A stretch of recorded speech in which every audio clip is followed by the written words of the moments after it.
Good morning. Asala bossy China was sound over here. Kuma for night, not the night. Not the night. I wrote high sound here. The way many of the channels such a job. Joby will so good night drama will be so. Palabi? I saw it.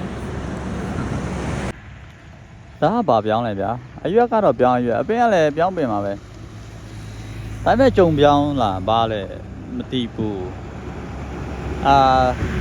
ကျွန်တော်ရှမ်းပြည်မှာပြောင်းတယ်လောက်စိုက်တယ်ဒါပေမဲ့ကျွန်တော်ဒီပုံစံမမြင်ဘူးလို့ပဲဒါပေမဲ့ဒီဘက်ကမ်းမှာတော့ဒီဘက်ကမ်းကတော့ကျွန်တော်တို့ခေါ်လို့ထိုင်ဝမ်ပြောင်းဗျာအဲ့လိုရိုးပါပဲ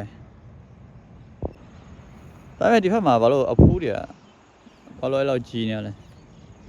ထိုင်ဝမ်ပြောင်းမဲထင်တယ်ဗျာအပင်တေးလို့လား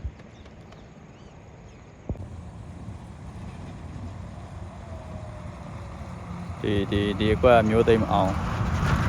ကွက်ကြနဲ့ဟောပြောင်းနေရကြ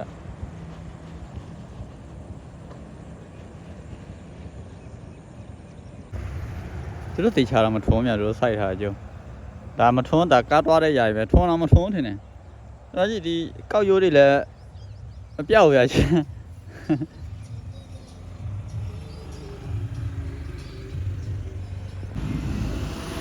โอเคဒီနေ့တော့ကျွန်တော်တို့ပြောင်းပင်နေကြည့်ရမယ်ဒီနေ့တည်းရိုးသွားရအောင်အုံးပင်ကြည့်မယ်ထမ်းပင်ကြည့်မယ်အခုပြောင်းပင်ကြည့်ရမယ်ပြောင်းနေဘလို့ခိုးရမလဲကျွန်တော်တင်ပေးမယ်စပိန်မှာတင်ပြီးဆွီးလင်ကမှာတော့ရောင်းမယ်ကျွန်တော်စကားပြောရင်တုံးနေရတုံးချင်လို့တုံးတယ်အခါကျရင်တမျိုးထင်တော့မယ်နေ့တိုင်းခိုးတယ်ကျွန်တော်မလုပ်ကျွန်တော်ဒီပြောမရှိဘူးဒါပေမဲ့ကျွန်တော်ပြောချင်တာပြောတယ်နည်းနည်းကောင်းနေပြီညတော့တယောက်တည်းနေလာတာတယောက်တည်းနေနေရအဲ့ဒါ9ရက်ဆိုရင်16လပြည့်ပြီပင်ပန်းမယ်ဆင်းရဲမယ်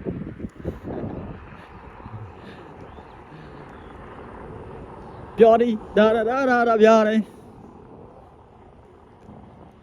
တော့ဆေဝဲစားလဲပြောđiအော်မဲခေါ်မဲယူဝီလာခောက်တီးမယ်ဘူးဒီဆက်ရောက်ချီနေဝလမေနာကဝမချီအိမ်ဘောခေါ်တက်ခွာစီလဲပြောတယ်ပြောတယ်မနေ့ကသွားတာရတယ်မနေ့ကတနေ့ကလည်းမဝဲဘူးဒီနေ့မနေ့ကမဟိုရထားတယ်နော်မဟိုရထားဆိုတော့ဝယ်လိုက်မယ်ဒါပေမဲ့ကျွန်တော်မြို့တွေမဝင်ဘူးဖြစ်နေတာကျွန်တော်အခုမနက်စာတော့မစားရဘူးဝေးရွက်ရှိကျွန်တော်နင်းလာတမာမန်းတီးအောင်လို့တမာရွက်တွေထုတ်လာပြောင်းဖို့စားမလားပြုတ်စားလို့ရပြီတော့လားဒါရွယ်ကောင်းမယ်နည်းနည်းအမွေးတွေချောင်းပြောင်းဖို့ပြုတ်ပဲထိုင်စားမှာထင်နော်ဖတ်တီပဲကိုပြောင်းဦးကြတယ်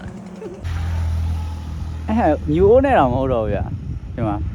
thumbs up ဝါးတလော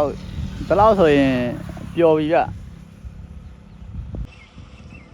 အေးစစ်ပဲတောက်ပြီးပြုံးနေရုံပဲโอเคအုံးပင်တွေပျောက်လာရမရှိတော့လုံးဝမရှိတော့ပြောင်းနေထမ်းပဲကျွန်တော်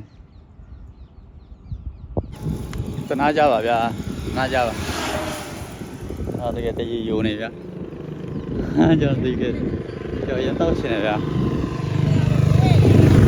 အရင်ကြိုက်တယ်ဗျာအရင်ကြိုက်တယ်ရှင်းနိုင်20ရှိဗျာမနက်စာဆိုင်မနက်စာမရရင်ထမ်းတော်ထဲဝင်အိပ်ပြီမှာနော်ဘာမှနေလဲကျောင်းဖူးတွေချိုးပဲပုံပဲနော်ချိုးရအောင်အေးဘာလို့နေလဲသိရနော်နည်းနည်းတော့တိုက်အောင်လေနည်းနည်းတော့တိုက်အောင်လေကြာအရှာတယ်ဒီကကြာတယ်ဘယ်ချိန်ဘယ်ခါတို့ရဲ့ဝစားကိုပြန်ဒီနေ့ပါရှင်းဆိုမလဲဗျာတရှင်းဆိုချင် နောက်ခဲနောက်ထပ်4 ကီလိုမီတာဆိုကန်နမ်ကာလာဆိုတဲ့ရွာရှိရဗျာရွာထဲဝင်လိုက်မယ်လမ်းမကြီးတိုင်းတွားနေမြင်အောင်ငတ်မှာအန်ကိုလူ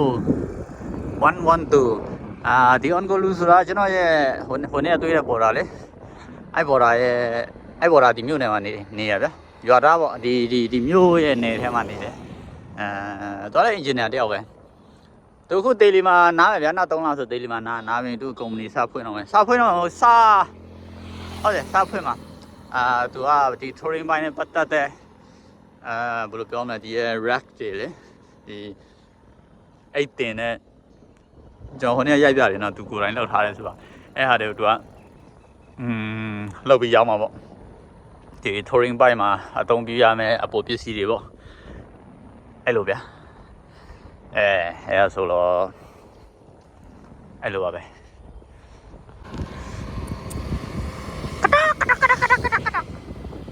ပိတ်ထားလားဗျာဘိုင်းလေပနီပူရီလေးဘလို့တေရောကျွန်တော်ဘိန်းနေပေါက်ကုန်တော့မှာပဲပိတ်ထားပါရှိလားသူကတန်ပေါက်ဆိုင်ဆိုဘာမှမရှိဘူးတန်ပေါက်ပဲရှိတယ်အဲ့ဒါဆိုနေ့လယ်မှာရလိမ့်မယ်Hi. Okay. လမ်းမကြည့်အောင်ရွာထဲဝင်ရမနှဆာများရအောင်လားလမ်းမကြည့်ရဗျာဘာမှမရှိဘူးမနေကြတယ်ကျွန်တော်ဘယ်တာရတယ်ဗျဒါပါလေမြုပ်ဒီမုံလားဟုတ်တယ်မြုပ်ဒီကျွန်တော်တို့ဒီမှာလည်းရှိရတယ်နော်ဒီမုံဒါပေမဲ့သူကဒီမှာဒိုစာလို့ခေါ်တယ်တကယ်တော့ဒိုစာမဟုတ်လားဒိုစာ66နဲ့အာလူရေအကုန်လုံးပါတယ်ဒါဒိုစာမဟုတ်ဒါပေမဲ့သူကဒါဘယ်လိုခေါ်လဲတော့ဒီမှာမပစ်တလားကောင်းနေတက်ပြီးတော့ခုနကကျွန်တော်40ထင်းနေတယ်တစ်ချက်30လေအဲ့ဒါကြောင့်ကျုပ်နဲ့ရောလုပ်လို့ရတယ်ကျုပ်နဲ့လည်းရတယ်ကျုပ်နဲ့က20တယ်โอเคနောက်တစ်ပွဲထပ်ပြီးလို့ကျုပ်နဲ့လည်းโอเคနောက်ထပ်စားလိုက်အောင်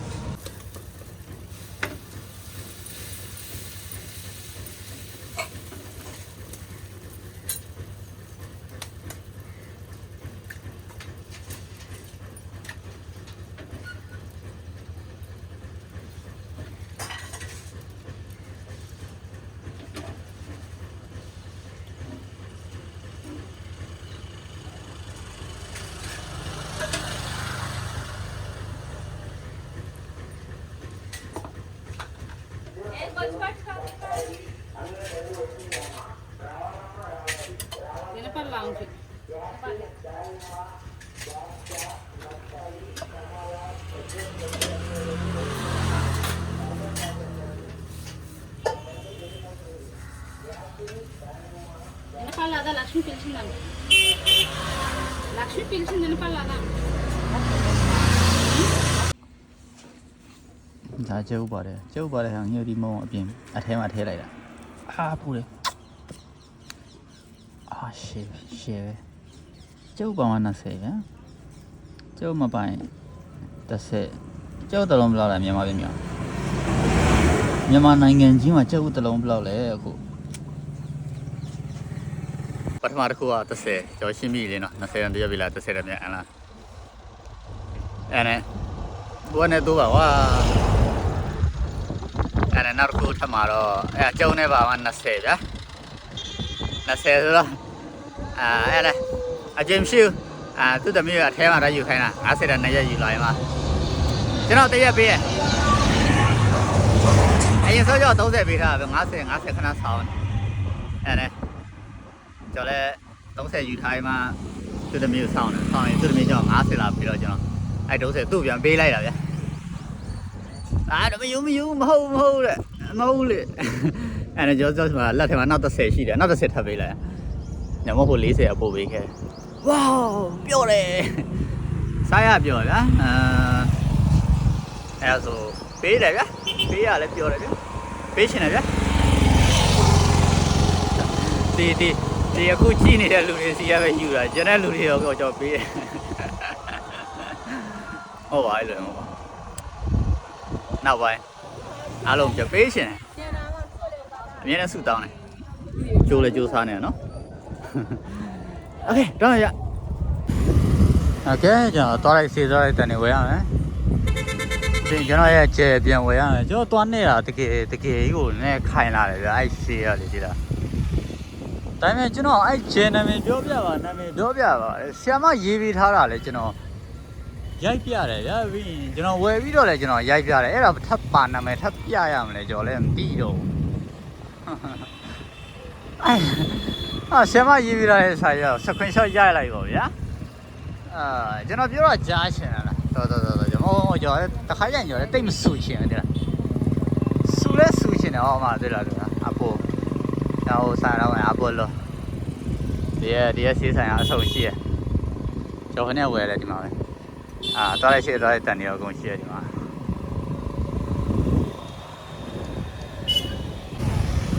လိုရတာအကုန်ရခဲ့တယ်ဗျဒါပေမဲ့ကျွန်တော်ရဲ့ကျယ်ပဲမရခဲ့တာတခြားဆေးဆိုင်လိုက်ရှာဆရာမပေးလာတဲ့ကျယ်တကယ်ကောင်းတယ်ကြာဒီလားကျယ်လင်းကြီးနည်းနည်းသွားနေတာတို့ဘာလို့ရှိရင်အဲ့ကျယ်လင်းကြီးဗျသွားတေးသေးလေးပေါက်လာတို့ဘာလို့ဆိုရင်သွားပေါက်လာတော့ဖာလားကျော်လည်းမကြည့်ဘူးဒါပေမဲ့သူပြောလာတာတော့ကျော်တဖုံးတွေကိုခိုင်မာစေတယ်ဗျာအဲ့လိုပေါ့ဒါပေမဲ့ကျော်နဲ့နေတဲ့သွားတော်တော်ကြီးနဲ့တယ်ကျော်ခိုင်လို့ပြောချင်တယ်ဗျာခိုင်လာတယ်ဗျာနည်းနည်းအရင်လိုမနဲ့တော့အဲ့လိုဖြစ်သွားတယ်အဲ့ဒါโอเคကျော်ထပ်ပြမယ်နော်ပြီးတော့လာမမေးနဲ့နော်ဒီဖက်အောက်ထပ်ဆင်းလာတော့ညှို့ဒီပင်နေဖြစ်သွားတာဗျာဘာလို့ညှို့ဒီတွေပဲအဲ့ဒါကျော်နည်းနည်းတော့ခိုးမလို့ဒီလားငါပြောတယ်ငါပြောတယ်ဘာလို့လဲဆိုတည့်ရလဲတည့်ရှိရဗျာအိုးဗျာဘယ်လိုကြောင့်ကြည့်နေလဲရောကျော်ဗီဒီယိုရချင်အောင်ဆောင်ပြီးမှခိုးမယ်အော်ဒီမှာကြည့်အော်ဗျာကြီးဝါငါကြီးတယ်ဗျာโอเคအဲ့ဒါဒီနေ့တက်ဒီတွေ့ပါစေဗျာကျွန်တော်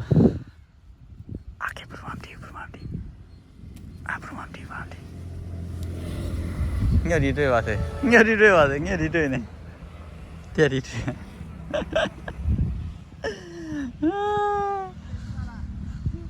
တုံးလုံးပဲဒီရဲ့ငှက်ဒီကအကြီးမျိုးကြီးဗျာဆက်မလားမသိ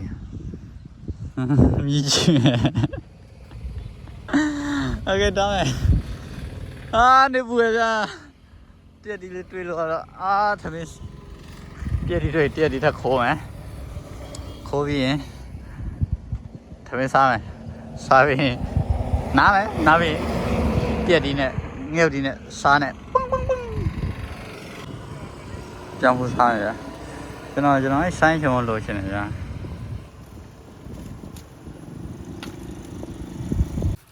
โอเคပေးရှင်လောက်ပေးဗျာရူပီ20ပေးပြီးဝယ်မယ်ဘလောက်ပေးမယ်ဒီနည်းနည်းလေးပဲရောโอเคငါမှကြံညံနဲ့လို့ဝယ်တာပါโอเคတက်ဒီနဲ့စားလို့ရတယ်အရင်နဲ့ဗျာပေးရသူပေးရနေလို့ဆိုโอเคမကလာဒီတလုံးကျွေးဘိုင်โอเคကျွန်တော်တက်ဒီနဲ့စားဖို့တက်ဒီခိုးဆိုင်ချိုးရှိပြီစားနေရမပူဗျာနေရကောင်းမှာအမေအေးစေးပဲဆိုအာယုံနဲ့များနေတယ်နော်တက်ဒီဘယ်တက်ဒီပြန်အတီးကြီးပြီလဲလို့စောင်းပတ်ကြည့်နေပြီပစလည်းစားရတယ်ဆိုတော့အာယုံများနေအာယုံဆိုင်ပြီးတော့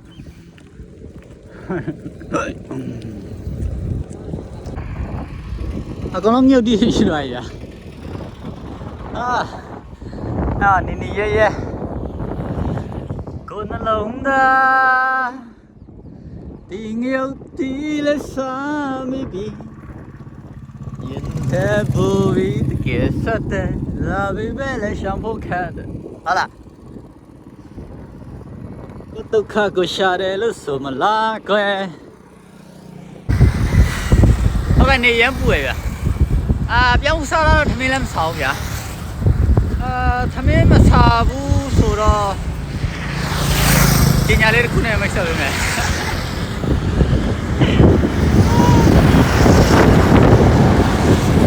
ပတ်စံလည်းမရဘူးလေညပတ်စံလည်းမရဘူးအလကားညပေးရမှာ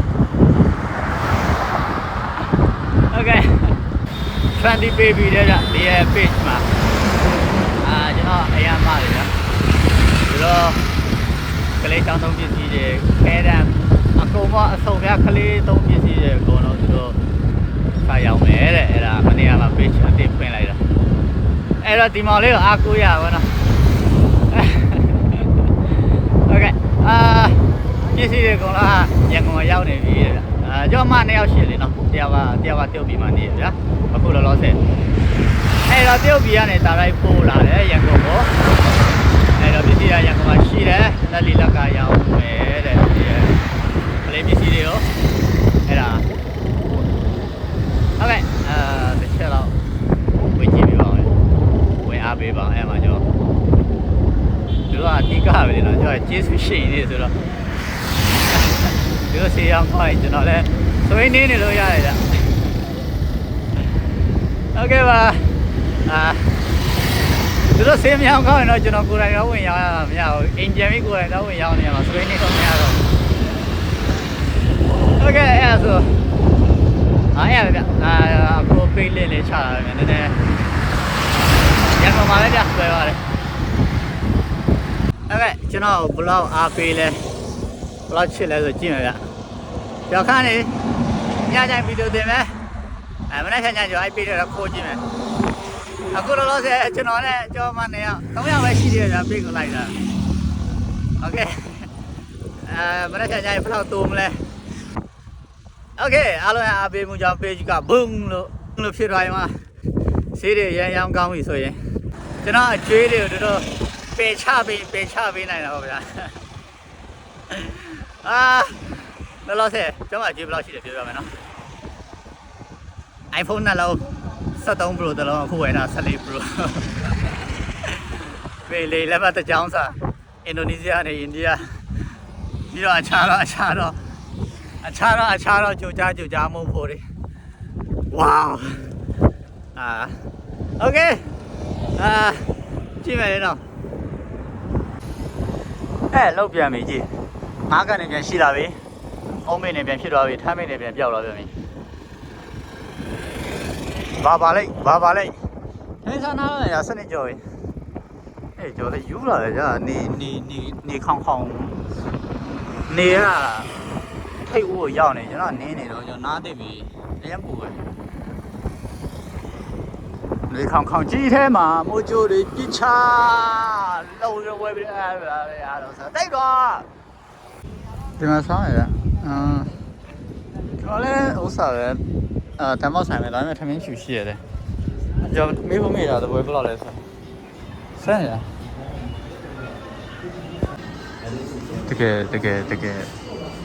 တကယ်ကြက်ဖြစ်ရှင်တော့ရကြက်ပဲရှိရ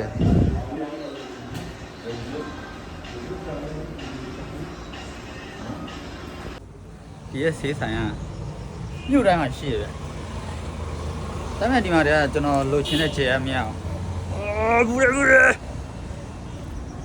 နှမျိုးရှိဘာမှမရှိ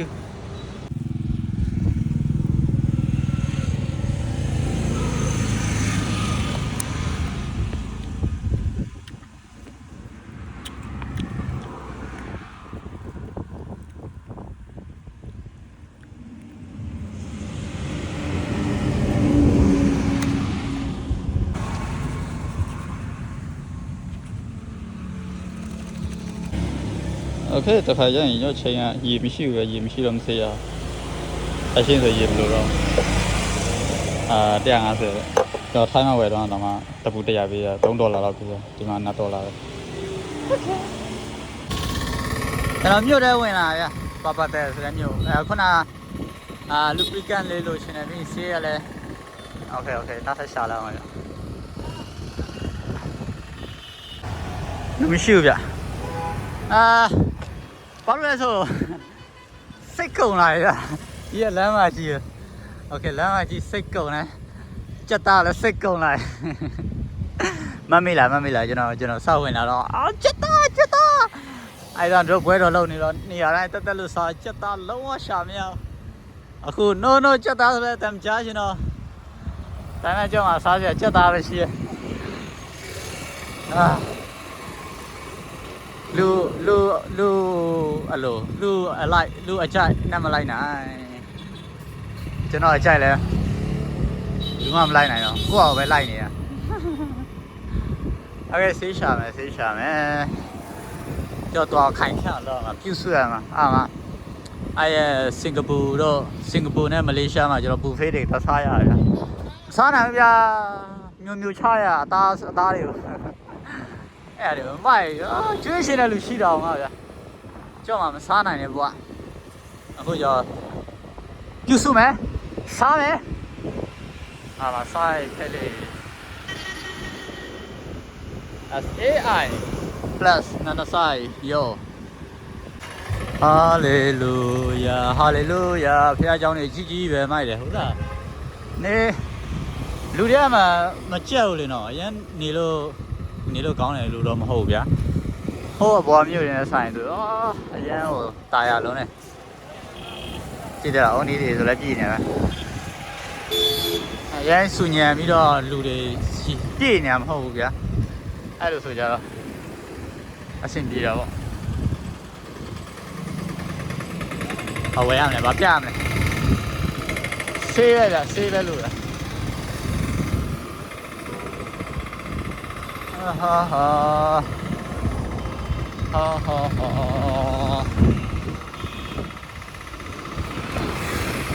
ုနတစ်စိမ့်နဲ့အပိုလိုဆိုတဲ့ဆိုင်ကပိတ်ထားတယ်နောက်တစ်ဆိုင်လည်းမဖွင့်ဒါဆေးဆိုင်တော့ဟုတ်တယ်မရှိဘူးဗျာHappy New Year Merry Christmas မှာကျယ်ရီနာကလည်းအများတက်တာလို့မျိုးလေကျယ်ရီပဲ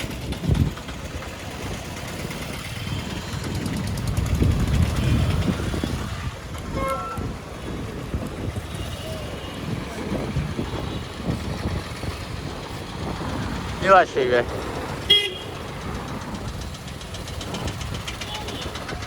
ဝတ်နာအေးတလုံးမျိုးတစ်လုံး30ပေးရပြုံးမယ် Okay အေးတခါတော့တောင်းမယ်ဗျတောက်ပြီးတော့နည်းနည်းရွှမ်းလာမယ်နော်ကြည့်ဒီခုနေ့ကလေကျွန်တော်ချင်းစီတော့ဒါကပင်လေရေလေးဗျာကျိုးအဲ့အကြောင်းကျွန်တော်လောဝယ်နေဒီရဲ့လူအရေးကိုနိုင်နည်းနည်း join နေအလုံးမလို့ချင်တော့ခါနေ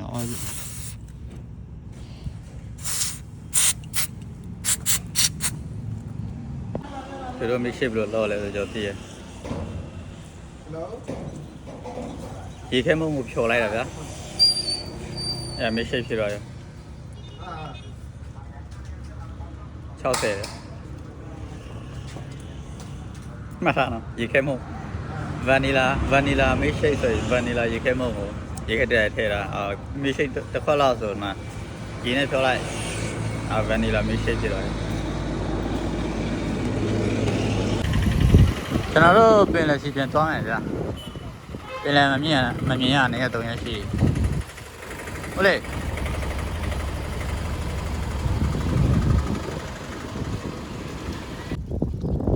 ညပြုတ်စားဖို့တနေ့ကခိုးမယ်ပဲကြံတယ်ခိုးမဟုတ်ဘူးညပြုတ်စားဖို့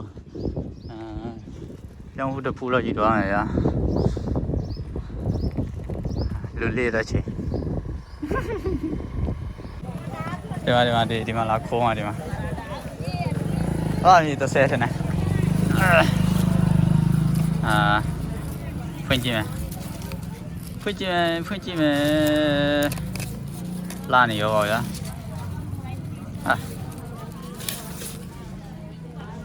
ဘာလို့လဲပိုင်းရှင်းอ่ะဘယ်လိုခေါ်မလဲမမ်कितना सेम तक है 60တဲ့သူ့မျိုးမဟုတ်တော့ဘယ်နာ60တော့လာပြီးတော့ကြောင်းဖို့ပြုတ်တော့မှ20ပဲရှိတော့လာပြီးတော့60လာလို့နေအဲ့လိုလူတွေတရားမှမပေးဘူးကျွန်တော်ပတ်စံအဲ့လိုလူတွေကောင်လေးတွေပြောရတယ်တစ်ခု30တဲ့ဒါပေမဲ့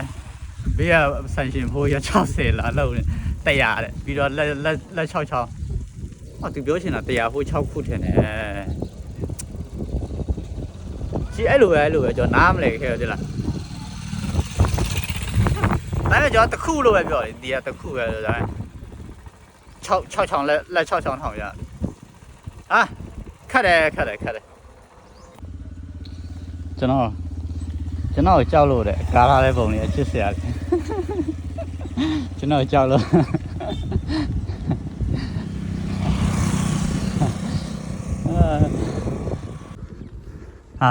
တမျိုးလေးလာတယ်ဗျာ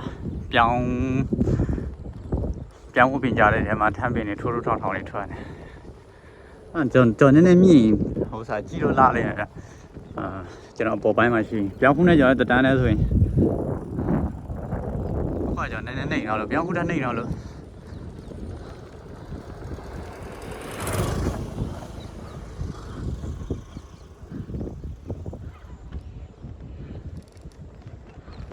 အဲ့ကြော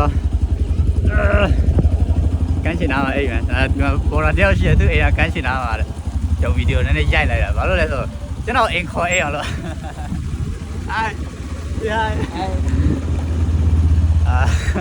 သူအိမ်ကကန်ချင်ပြီးမှကဲရဆိုတော့ကျွန်တော်တဲထွေးကျွန်တော်ခိုင်းမှလာတယ်မယူဘူးလို့သူအိမ်မခေါ်သေးလို့ YouTuber မှတိတော့လို့လေ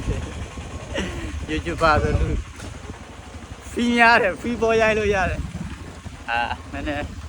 အဲ့တော့သူ့ဝင်ထဲရရင်ကျွန်တော်တော့ဟိုစား save ဖြစ်တာပေါ့အဲ့ကြောင့်ပေါ့โอเคဒီကျွန်တော်စောင့်နေတယ်ကျွန်တော်စကားပြောစိတ်ဝင်စားလိုက်ကျွန်တော်ကင်မရာထုတ်လိုက်တာโอเคပါရှင်းပါမရောက်ရကန်ချေဟုတ်တယ်မင်းတို့ဟုတ်တယ်ဦးလေGo. Oh, đi ngay rồi. Ok, đi ra đây kìa. Yeah, I do YouTube. Where are you going? Go home. Home? My home. Oh, yeah. Oh, it's a lot of people. Say she come on all in. Let's see you as you are seeing your child. Can't you? La letter go, let's see there. See Latin. The magic to the say Coney. Then, me later.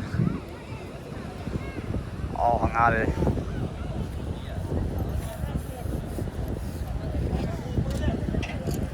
I must say, container. Nhá xí thế này, mà không mà tệ là,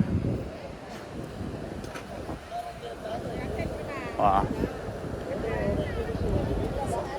rồi em mà rồi làm gì, dễ lấy xí rồi,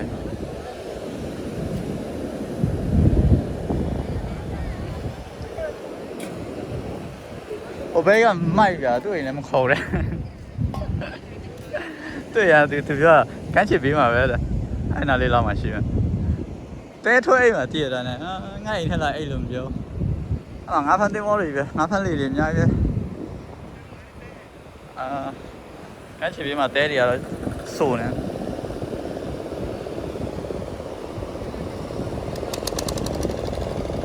Sắp bị đốt khá bị xí thế đó lệ lâu mà. Giờ thì nào là mà ấy chuyện kìa. Mì bia tay xí à? Mì bia tay à số ya bảnh lên nó.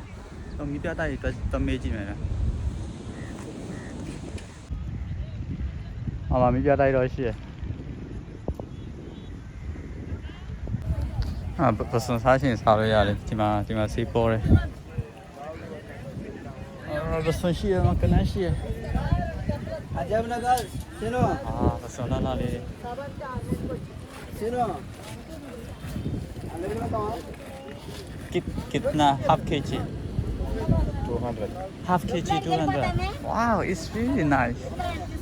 Okay, नया sultan है. Okay, I come back.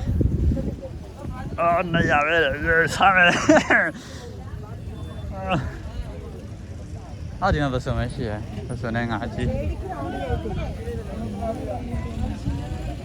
आ बाम ही लो. ngaji शेर ngaji မရှိဘူး။ Hi.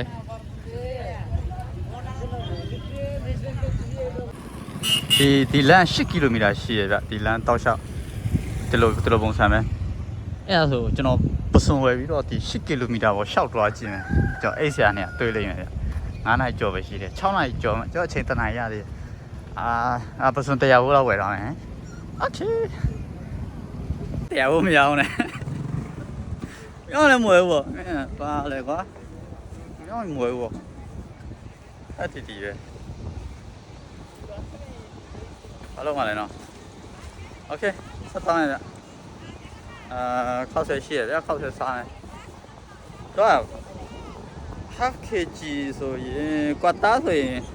10ကောင်လောက်တော့ရမှာထင်တယ်တော်ပြီလေ10ကောင်လောက်ဆိုတော်ပြီလေကျွန်တော်အတွက်ဟိုမှာပုံနေဘာလုပ်နေတော့ဟိုမှာရဲတွေတော့ပုံနေငါကြီးတွေ့ရထင်တယ်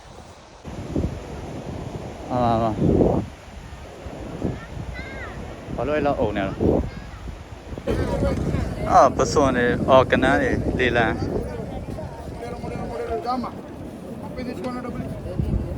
အခုမှရလာတယ်မှာရအဲ့လိုပဲချလာတယ် भाई चाप रोटी है ना भाई 270 डबल कावालम्मा ဗျာဒီများလေးအပန်းဝင်ဖြည့်ရဗျာဒီဘက်မှာဘာမှမရှိတော့ဒီစိတ်ဒီဘက်မှာနေလို့ရထမ်းတော့ရွေးကြတော့ဟုတ်ကဲ့နောက်ကန်ချေတစ်ခုရောက်ပြီဒီမှာဆေးရှိဒီမှာတော့နေရာပြီးဝယ်စားလိုက်မယ်ထင်တယ်ဟာသစေးတော့လိုက်စစ်တာဟိုတရားဘိုးလို့ချင်တာမရဘူးတို့ကကြီးကျယ်တယ်ဒီမှာနေရာဟိုတော့ဝယ်မယ်ဗျာပြီးရင်ရှာတော့မယ်တကယ်ရှာတော့မယ်မဟုတ်တော့ကြတော့6နိုင်မှတင်တော့မယ်ဒီလိုပုံစံပါပဲဗျခုနလိုပါပဲဟိုမှာလူတွေအများကြီးဒီမှာတော့ငါဖတ်ဆက်လေးတွေနဲ့ဖြည့်ဆေးရမရှိဒီမှာတော့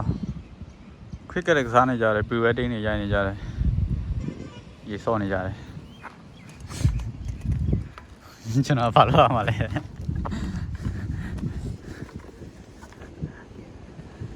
ကျွန်တော်အေးချက်နဲ့ရှာနေတယ်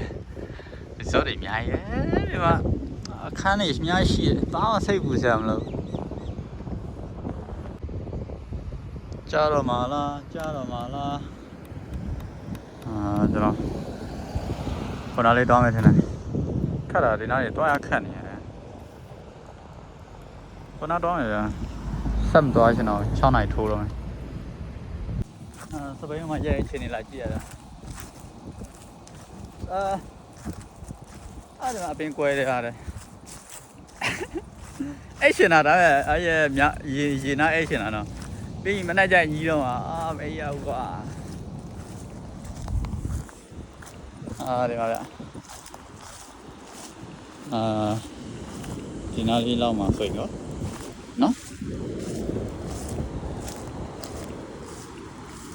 ဆိုပါ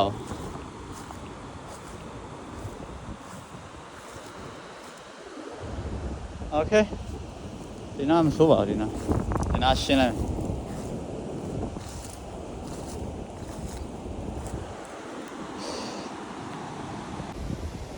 ဟုတ်ကဲ့ကျွန်တော်ဒီကမ်းခြေမှာရွေးချယ်လိုက်ပြီဗျအကောင်လုံးနဲ့ဝေးတယ်ဘလူးမရှိမှမဟုတ်ညကြရင်ဗျလိုင်းကတော့ခုလောလောဆယ်တိတ်မရှိပြီးတော့ အေးအခုတော့တိတ်ကြားရတယ်အော်နေရဝင်တော့ကျွန်တော်အဲ့အပင်အောင်မှနေမယ်ဗျာဝေးတော့ဝေးပါတယ်အဲ့တော့အကောင်ထိုးပြီးတဲထိုးပြီးတော့ဘုကခဏမှအုပ်လုံးစပိန်နဲ့နောက်ရထားဘာလို့လဲဆိုပြပြဆိုလူတွေကမြင်နေမှာဆိုတော့ဒီမှာလည်းရေချိုးနေတော့ကလေးနေမှာโอเคခဏမှချက်စားမယ်ဗျအားလေးရတော့တိုက်တယ်ခုနေ့ကလိုပဲအဲ့လိုရမှာမဟုတ်ဒါပေမဲ့ဘာရှိ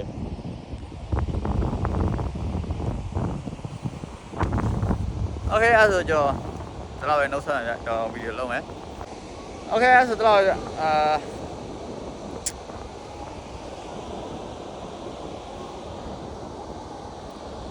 โอเคဆိုတော့ဗျ bye bye အားလုံးကျေးဇူးများတင်ပါတယ်โอเคပါ